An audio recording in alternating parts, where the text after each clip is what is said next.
নতুন সরকার ক্ষমতা গ্রহণের পর থেকে ব্যাংক থেকে ঋণ নেয়ার পরিমাণ ক্রমাগতই বাড়ছে।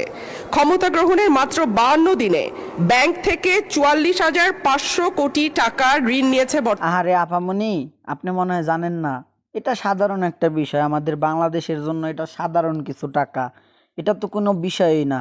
ওই যে একটা কথাই ছিল না যে আওয়ামী লীগের উন্নতি সন্ধ্যার পরে মোমবাতি। আবার এখন কিছু পাবলিক কইতা আছে কারেন্ট আছে খাম্বা নাই, খাম্বা আছে কারেন্ট নাই, পেট্রোল পাম্প আছে মাগার তেল নাই। কয়দিন পর দেখবেন বাংলা থাকবো মাগার আমাগো দেশ নাই, বেচ্চা দিমু আমরা। কোনো সমস্যা? আমগো দেশ আমরা রাখবো না, অন্য দেশের কাছে বেচ্চা দিমু। এসব এসব টুকটাক ঋণ আমাদের জন্য ব্যাপার না। বড় বড় লোন লইতে হইব যেন অল্প দিনের মধ্যে দেশ দেউলিয়া করে দেওয়ান যায়। 52 দিনে 500 কোটি টাকা 600 কোটি টাকা ঋণ কোনো বিষয় হইলো? 52 দিনের ঋণ লইতে হইব প্রায় 1,000 কোটি টাকা। তাইলে না সরকার সরকারের মতো দেশ চালাইবো।